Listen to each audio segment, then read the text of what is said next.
tāku e whai nei ko te oranga tonutanga o tōku i.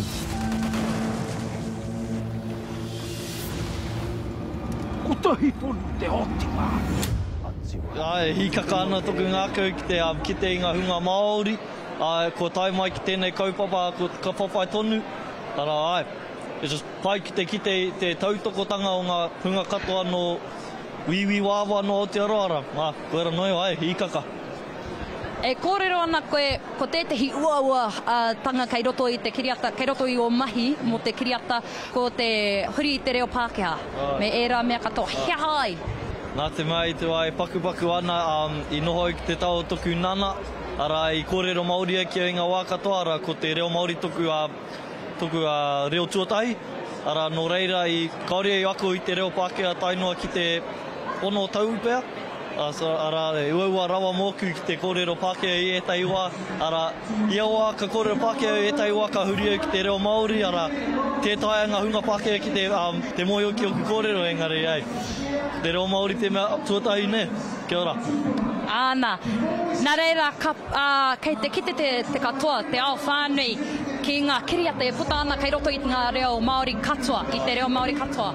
He hao whakaro e pāna ki tēnā? Harikoa, nā te mea, te nuinga o ngā kiwi me ki, kare te nuinga o ngā kiwi e moi o ki te ngā pūrākau o te ao Māori, mena i pātai au mo te pakanga tuatai o te ao, ko moi o rātou, engari mena i pātai ki tētai hunga e pāna ki tēnei pakanga, e tai waka ki rātou, ia tērā. Ara ka pāpauri oku ngā kau e tai wā, no reira ai. Hara mai te motu ki te mātaki mai, ne? Ana. Ana.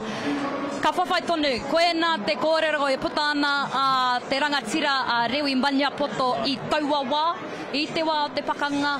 Engari, whai muri i te kotahi rau, ono te kauma toru pea, ka whawhai tonu katoa mātou i nāia nei.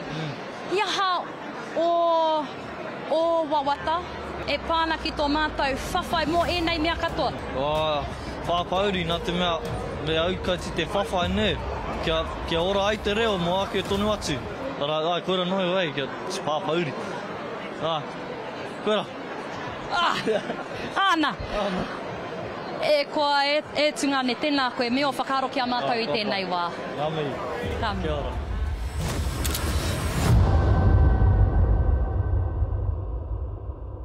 All that is left us is to strive to recreate order by darkness and mayhem.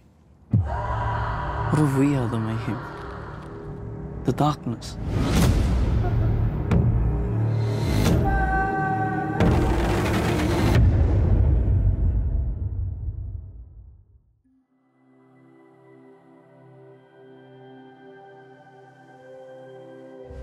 Ko te reo, te taka.